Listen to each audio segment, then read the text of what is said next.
2 Coríntios, capítulo de número 2, verso de número 15. 2 Coríntios 2, 15 diz assim: porque para Deus somos o bom cheiro de Cristo, nos que se salvam e nos que se perdem. Olha que interessante essa reflexão, hein? Porque para Deus somos o bom cheiro de Cristo, nos que se salvam e nos que se servem.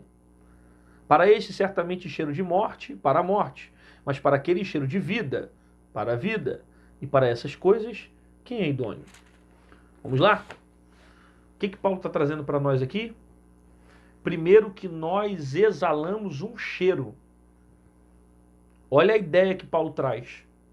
Que nós exalamos um cheiro. Isso aqui é interessante, isso aqui tem base bíblica, porque eu não sei se você sabe, Deus não ouve adoração. Que isso, pastor? Mas tem vários textos na Bíblia que fala que os ouvidos do Senhor estão atentos para ouvir o nosso clamor. Não, não. A maioria das vezes, tudo que tem, obviamente, na Bíblia, faz parte de uma figura de linguagem, até porque Deus é espírito, Deus não tem ouvido. Deus usa uma linguagem humana para que a gente entenda o que ele quer falar, né? Até porque se ele não fala de ouvido, como é que eu vou entender que ele ouve, que ele escuta? Deus não é homem, Deus é espírito. Então ele usa uma linguagem humana para que eu entenda o que ele quer falar, o que ele quer trazer naquele texto, né? Então, na maioria das vezes, Deus vai usar uma linguagem de acordo com o seu propósito. Ah, pastor, mas como assim Deus não ouve? Deus ouve, escuta para falar para nós dentro do sentido humano que ele está entendendo o nosso clamor, que ele está entendendo a nossa oração, que tem resposta para a nossa vida. Mas é interessante que a Bíblia diz que a nossa oração, ela chega para ele como cheiro suave às suas narinas. Olha que interessante, que Deus não só ouve, não só escuta, né? Mas na verdade Deus cheira. A nossa oração chega como cheiro suave às narinas do Senhor. Ele inspira, né, a nossa oração, ele inspira o nosso louvor. Então quando você canta, quando você adora, quando você celebra, é óbvio que isso é uma figura de linguagem também, mas isso reflete na maneira como Deus interage conosco, né? Ele inspira, ele cheira o nosso culto, ele cheira o nosso louvor, ele sente o cheiro da nossa adoração. E como verdade isso que eu estou falando para você, o apóstolo Paulo está dizendo isso para nós, em 2 Coríntios, capítulo 2, no verso de número 15, quando ele diz: porque somos para Deus o bom cheiro de Cristo, nos que se salvam e nos que se perdem. Nos que se perdem ele fala do cheiro da morte, né? E os que se salvam ele fala do cheiro da vida. Então perceba, Paulo está falando que ele consegue distinguir o tipo de cheiro de vida e cheiro de morte. Pastor, como é que coisa louca é essa? Como é que ele determina isso? Isso é determinado pela maneira como eu entrego a minha vida para ele, pela forma como eu interajo com ele, pela forma como eu cultuo a ele, pela forma como eu vivo no meu dia a dia com ele. Então, quando eu procuro me relacionar com ele em obediência, as minhas atitudes estão chegando diante dele como um cheiro suave em suas narinas. Ele cheira a maneira como eu vivo, sabe? E ele diz aqui no texto que esse cheiro pode ser de vida ou de morte.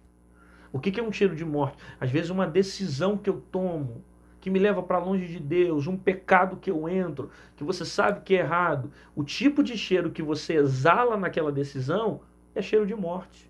Por quê? Porque o salário do pecado é a morte.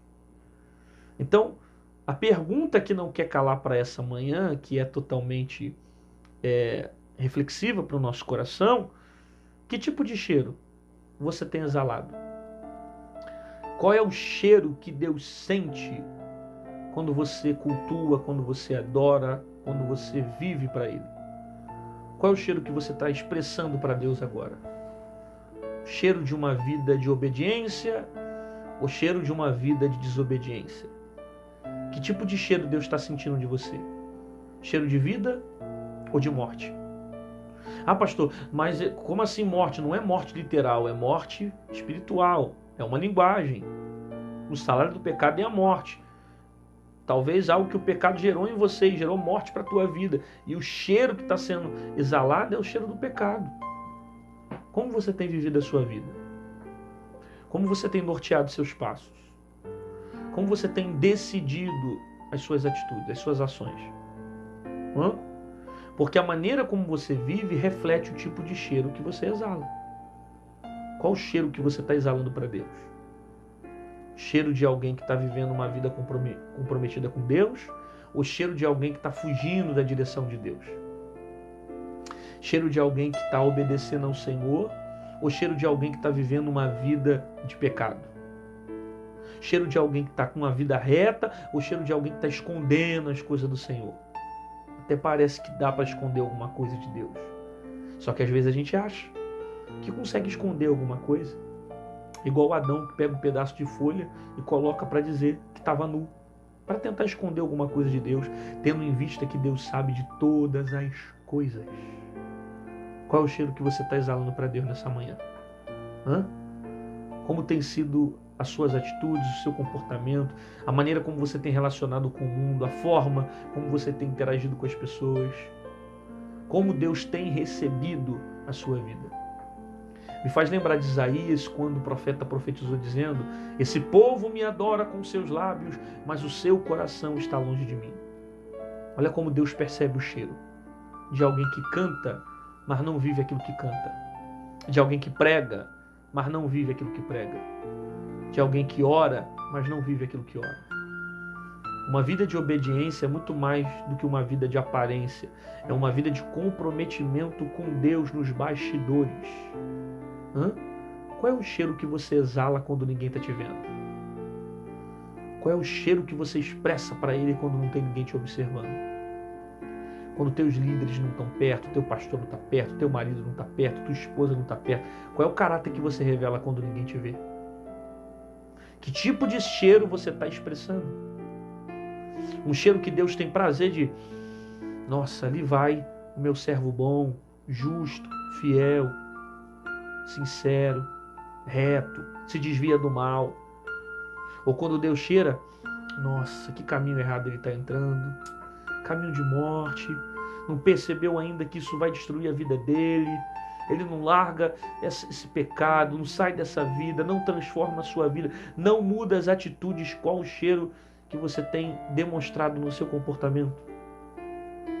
O caminho que você está escolhendo é da obediência ou o caminho da desobediência? Talvez você esteja exalando mau cheiro porque você decidiu andar no caminho oposto. Talvez você decidiu escolher o pecado, talvez você decidiu as suas vontades, talvez você decidiu escolher as coisas segundo os seus desejos, e isso tem te levado para longe do propósito de Deus e feito você exalar um cheiro de morte, porque o salário do pecado é a morte, e você está morto espiritualmente. Perdeu a vontade de orar, perdeu a vontade de ler Bíblia, perdeu a vontade de se consagrar, perdeu a vontade de buscar o Senhor, está frio na fé, está morto, sabe? Cheiro de alguém que está morto, carne morta, porque o pecado tirou tudo de você, te levou para longe de Deus, distanciou você do propósito do Senhor. Mas ainda há oportunidade de você exalar o bom cheiro de Cristo. Como, pastor? Arrependimento. Confesse a Ele seus erros, seus pecados, suas falhas e passe a exalar o bom cheiro de Jesus nas suas atitudes. Qual o tipo de cheiro que Jesus sente quando Ele está inspirando as suas decisões, seus comportamentos, as atitudes que você está tomando? É um bom cheiro, um cheiro de vida ou é um cheiro de morte? Sabe? Se preocupe com isso. Se preocupe com isso para você procurar viver uma vida segundo aquilo que o próprio Pai tem estabelecido para você. Para você procurar andar nos caminhos retos do Senhor. Porque talvez existem caminhos que estão te fazendo viver esse mau cheiro. Talvez é um mau cheiro que você nem pensava em entrar, mas um pecado que você entrou porque alguém te levou para lá. Começou a andar com gente que não devia, começou a se relacionar com gente que não devia, parou de ouvir teu pai e tua mãe, se tornou rebelde, parou de ouvir os conselhos, começou a ouvir mais o seu amiguinho da escola do que ouvir aquilo que Deus tinha para você. Passou a viver pela sua própria vontade e exalou um mau cheiro, amigo. Se rebelou, se afastou, se distanciou do Senhor. E talvez esse cheiro não tenha sido um cheiro agradável. Só que Deus pode nessa manhã restaurar a tua vida e você voltar a exalar o bom perfume de Cristo sobre você. Toda vez que o pecado ele entra na sua vida e ele se materializa nas suas atitudes, o cheiro que sobe é um cheiro ruim, sabe? É um cheiro pecaminoso, é um cheiro podre, é um cheiro que em vez de aproximar você de Deus, só te afasta. Então vença aquilo que te faz cair todos os dias. Vença aquilo que te leva para a queda todos os dias. Vença aquilo que te leva ao pecado todos os dias, para que haja um bom cheiro de Cristo no seu comportamento, nas suas atitudes. Sabe? De repente esse mau cheiro entrou porque você deu brecha. Às vezes tu era um cara casado, tinha tudo dentro de casa, foi procurar mulher na rua. E nessa de você procurar não voltou mais, caiu. Se perdeu, se frustrou, exalou um mau cheiro, sabe? Deu lugar à sua carne, deu lugar às suas vontades. Talvez você deixou a ganância entrar no teu coração e por causa da ganância você deixou de buscar o Senhor. Você se preocupando só em dinheiro, dinheiro, dinheiro e perdeu o sentido de viver para Deus, de amar a Deus acima de todas as coisas. Volte a exalar o perfume de Cristo, volte a exalar o cheiro de Cristo, volte a exalar a presença de Deus sobre a sua vida. É tão bom andar do lado de gente que exala o perfume de Jesus, que quando você se aproxima diante dessa pessoa, ela não pode dizer nada, mas só em você chegar perto, você sente que ela tem um cheiro diferente. Eu estou falando de coisa espiritual. Quem é que nunca percebeu isso? Você vai num ambiente, você nem fala nada com ninguém, mas alguém olha para você e diz, tu é diferente, não é? Sei lá, tem alguma coisa diferente em você. É o cheiro de Cristo que está sobre a sua vida.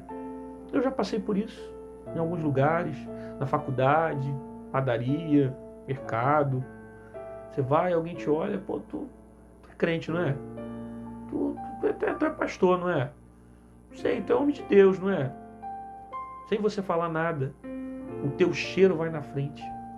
A essência mantém o cheiro. Aí o cheiro exala. As pessoas percebem que é o perfume de Cristo sobre você. Então volte a exalar o perfume de Cristo. Volte a trazer um bom cheiro nas suas decisões. Volte a exalar o bom cheiro dentro de você. Para quê? Para que tanto Deus quanto as pessoas olhem para você e falem, tem um perfume diferente naquele vaso? Aquele vaso tem um cheiro de crente? Tem um perfume espiritual na vida dele? Tem uma identidade diferente na vida dele? E não importa se todo mundo está exalando o cheiro errado, o cheiro de pecado, se tem um monte de gente que está vivendo uma vida sem comprometimento nenhum, eu estou decidido a viver o perfume de Cristo. A procurar exalar um bom cheiro espiritual. Um cheiro que Deus se agrade da minha vida, das minhas atitudes, do meu comportamento. Você recebe essa palavra? Então coloca isso no comentário. Escreve aí, eu vou exalar o bom cheiro de Cristo. Você recebe? Então testifica aí no YouTube, coloca alguma coisa, mostra que essa palavra está gerando efeito na sua vida. Eu vou gerar o bom cheiro de Cristo. Eu vou exalar o bom cheiro de Jesus. Eu vou exalar o cheiro de Cristo. Eu estou decidido a exalar o cheiro do Senhor. Por quê? Porque eu quero que Deus ele se agrade da forma como eu vivo. Eu quero que Deus se agrade da maneira como eu vivo. Eu quero que Deus se agrade do meu comportamento, da minha mentalidade, da maneira como eu tenho vivido. Eu quero que Deus se agrade do cheiro e que o meu cheiro chegue para Ele como um cheiro suave às suas narinas.